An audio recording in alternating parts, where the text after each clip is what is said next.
and are happily rediscovering Portland in larger numbers after nearly a year of quarantine. Justice was served.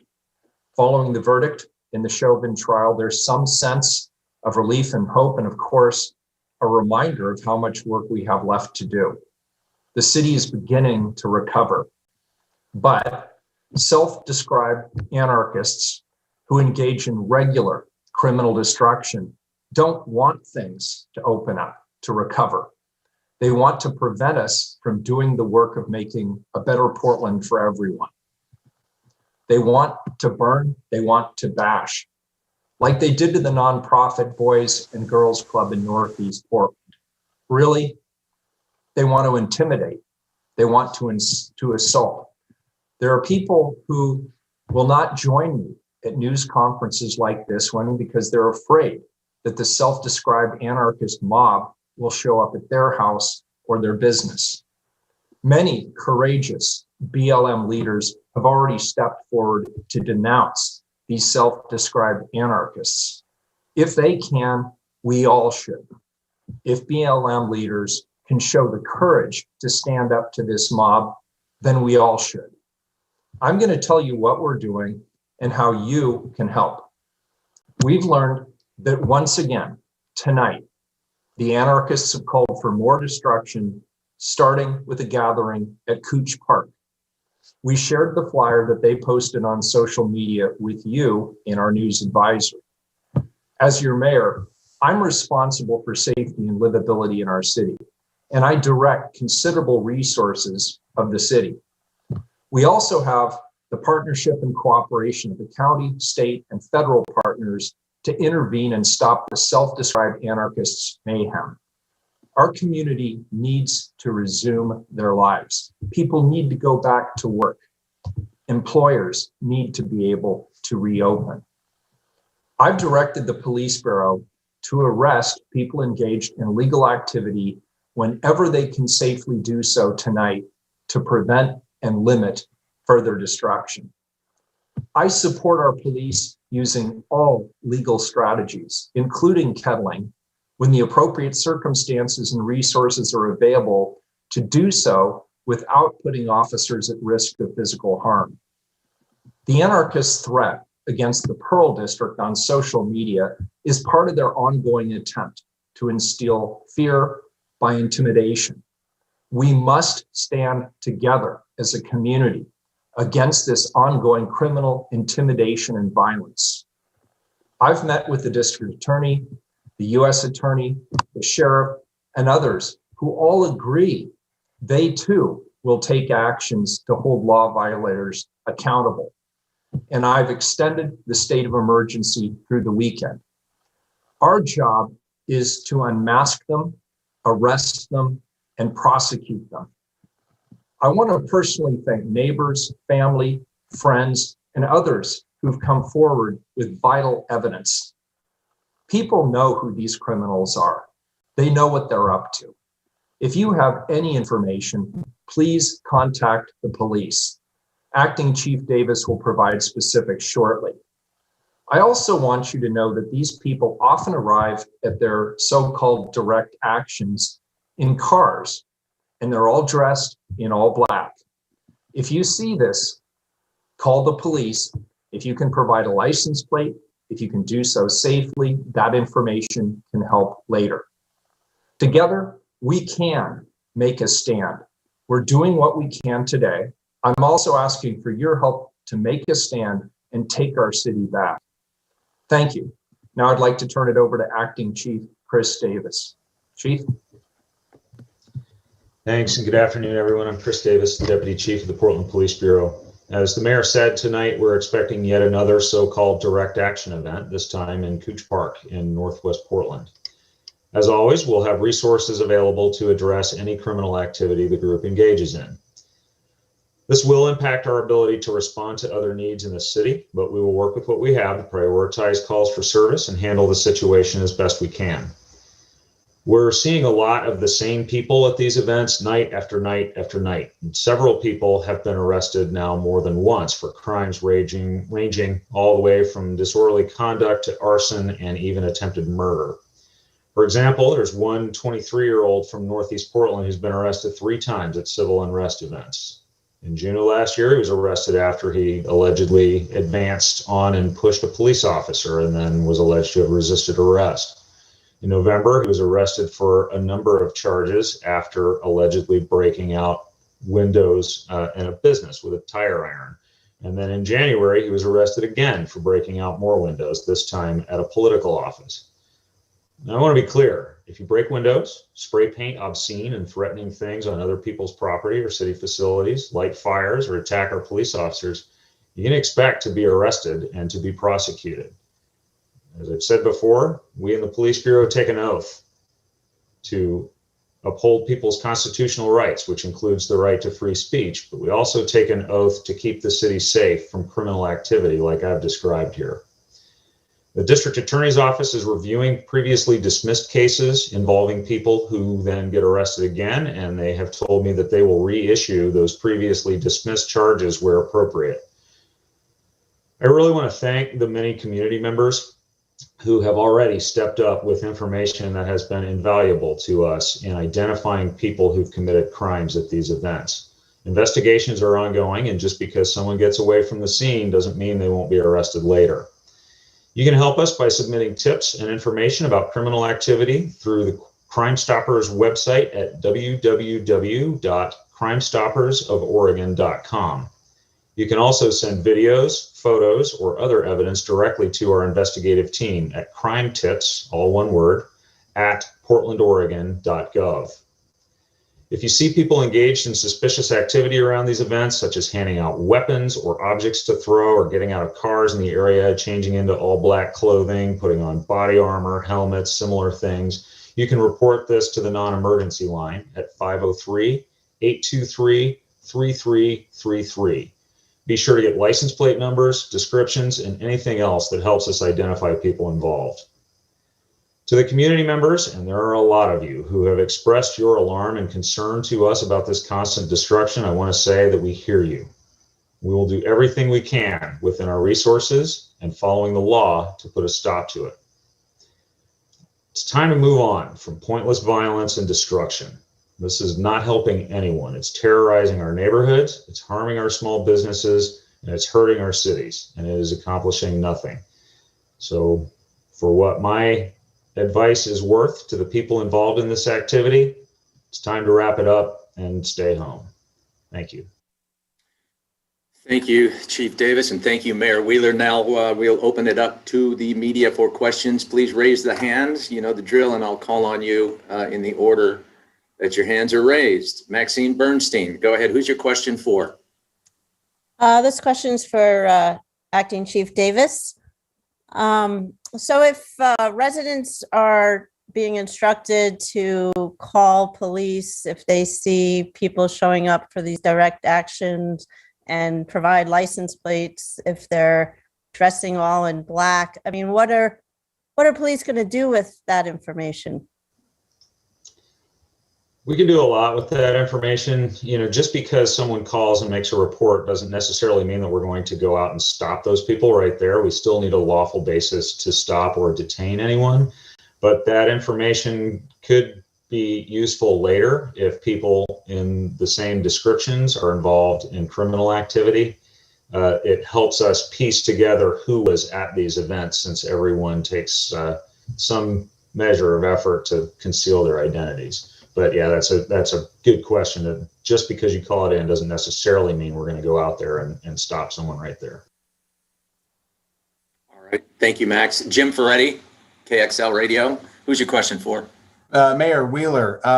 Mayor, you're asking for the community to take action tonight. You said to take action to help put this, to end this.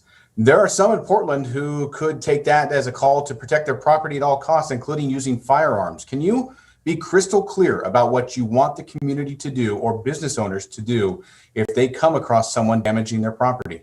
Yeah, the first thing I'm asking people to do is share in my anger and frustration that this criminal destruction and violence continues in our city. Speak out when you see somebody who looks like they are participating in an event like this. If you feel comfortable doing so, call them out. If you see somebody engaged in criminal activity and you can safely film it or take a photograph, please do so. If you, to be clear, we're asking people to be engaged in a way that is non-confrontational, that is non-violent. So I want to make that crystal clear. What we do know is every one of these individuals who are engaged in these activities know other people in the community. They may talk about their activities later. They may brag about being engaged in criminal destruction. And if you overhear those conversations, or you know somebody who's engaged in those conversations, we want to know about it.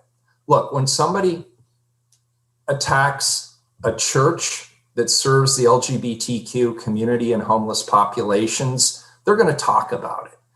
When somebody attacks the Boys and Girls Club, which focuses on youth of color in our community, they're going to talk about it.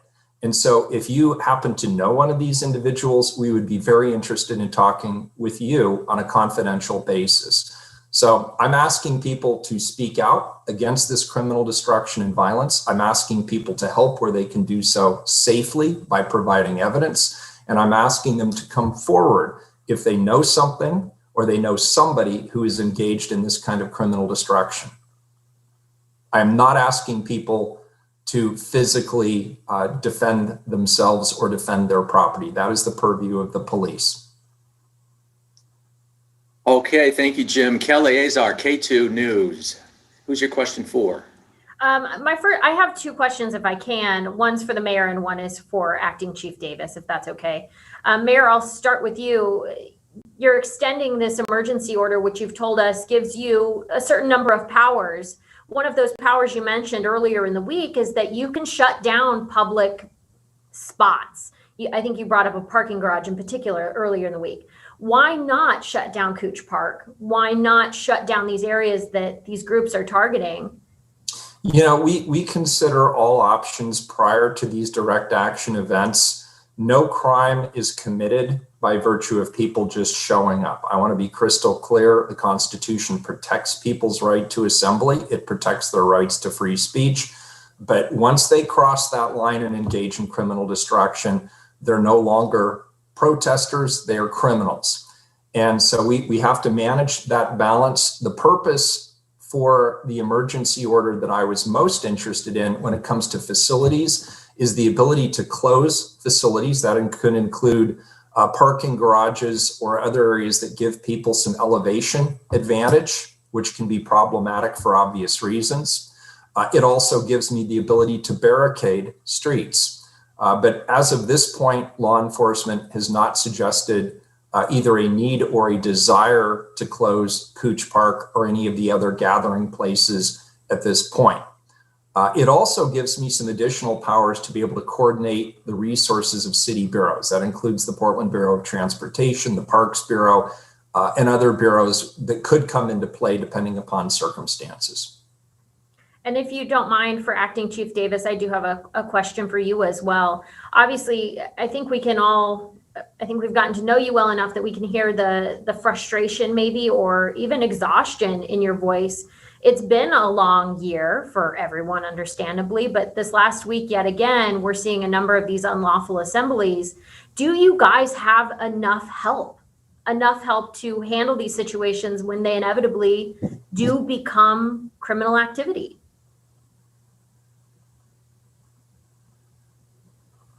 Well, in short, yes. You know, we have to work with what we have.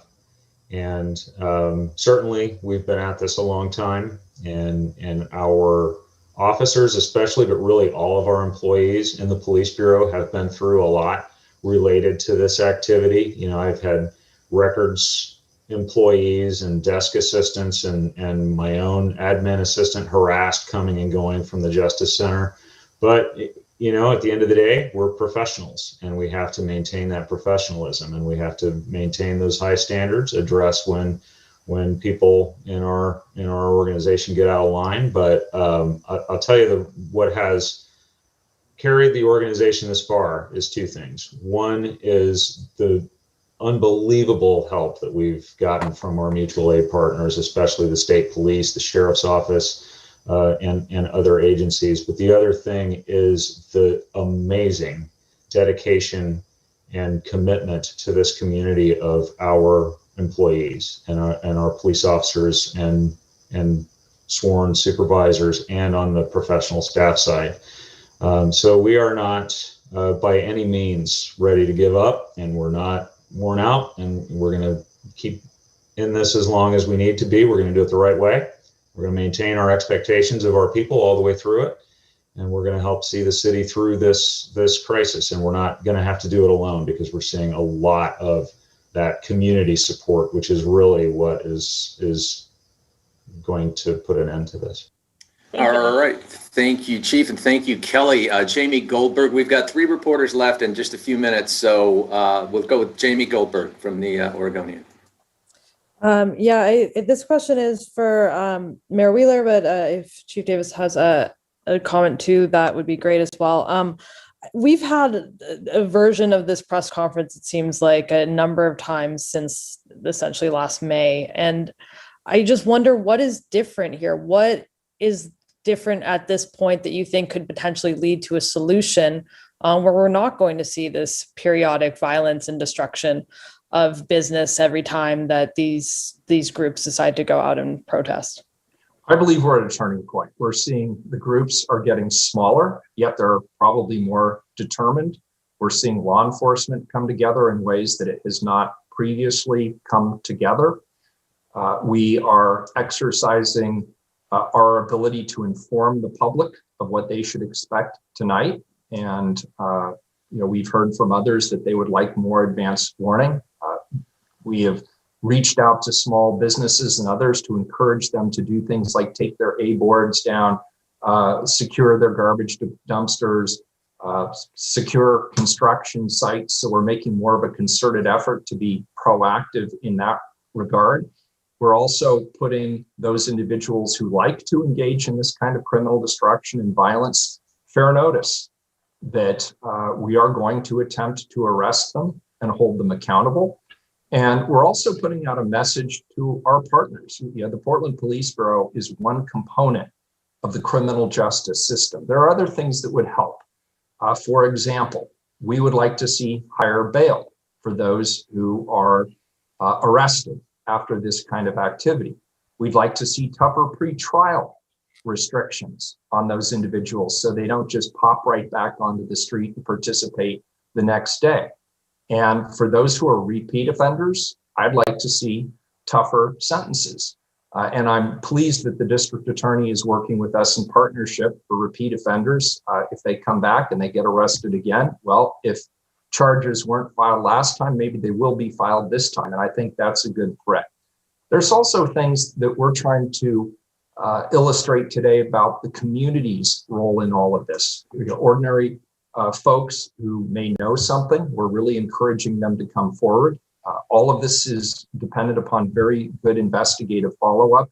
The public often sees things, or they've recorded things, or they've observed things that can be helpful in our ability to turn the tables here. And last but not least, I'm hearing the frustration from the community. If these individuals thought they were acting on behalf of the community, they're starting to hear it from everybody. People are sick and they are tired of this criminal destruction. And I'm encouraging the public to help. And last but not least, for those of you who perhaps hold some sway over these individuals, I noted, for example, that one of the individuals arrested is a student at one of the nation's most expensive elite private universities that happens to be located in our community.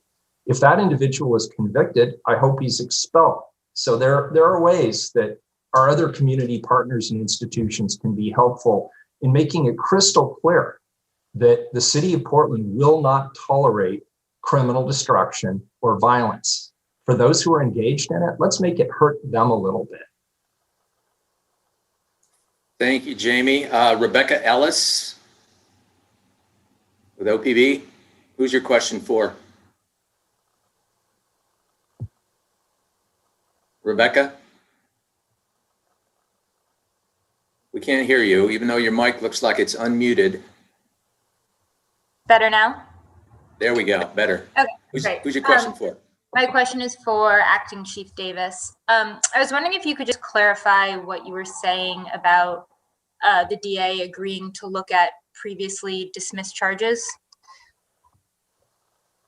Sure. We had a meeting with the DA's team yesterday, and one of the things that the DA's office is doing is they're looking at, for people who are arrested right now for some of these bigger crimes, like breaking out windows or lighting fires, they're going back to cases that may have been dismissed earlier on in the events, beginning last summer, and looking into those charges for reissuance, and if there are, and they would be better able to speak at the legalities of all this, but looking at actually issuing those charges after all, because for those charges can still be refiled just because they were dismissed before. They're still within the statute of limitations and could be revived, and people could be charged with those crimes after all. And that's something that they recently started doing. Yes, ma'am. Okay, thank you. Last, Jennifer Dowling from Coin TV. Jennifer, who's your question for? Hi, this is for whoever might be able to answer it, but I wondered if you could name the person who is has allegedly committed some crimes from the private college in town, and is that Reed College? It is a matter of public record, is my understanding. Oh, okay. Can you tell me that person's name? Not right offhand, but it's a matter of public record. Okay. And then in relation to the 23-year-old that was referenced, I think Chris was talking about, was that Theodore O'Brien? I want to be careful not to, because these people are still people who have not been to trial yet, and in our system, people are considered innocent until proven guilty, and so I don't want to confirm or deny who is who. I will tell you though that as a matter of course, we generally release names and charges for people who are arrested after every night when there are arrests. Mm-hmm. Yeah, I just wanted to see if I could connect the dots there. This is the last more general question for whoever. So tonight, with the state of emergency, what kind of resources, as far as personnel, are available? Does that open up help from OSP or Sheriff's Office, or does that get Portland Police more help on the ground because of the issuance of the emergency? They're really two different things. For outside police agency help, we have mutual aid relationships with some of those other agencies that you named, and we don't necessarily have to have a state of emergency for those. What it does for us that helps a lot is it enables smoother coordination between city bureaus, and so in the aftermath of an event, it's a smoother process for getting things cleaned up afterwards and putting things back the way they're supposed to be. And then it also does give the mayor some authority for, like as was mentioned earlier, closing parks, initiating curfews if necessary, or closing streets or other things like that. And so that's really where it helps us. All right. Okay. Thank you. Tim, before you sign us off, I have a request. And that is that as you report on these events going forward, I would hope you would not refer to these individuals as protesters. I would hope that you would refer to them how they refer to themselves, self-described anarchists. Okay, thank you, Mayor Wheeler. And thank you, everybody, for being here. Thank you, Chief Davis. And thank you to all the media. You can reach out to either Jim Middaugh or myself if you have any other questions. Goodbye.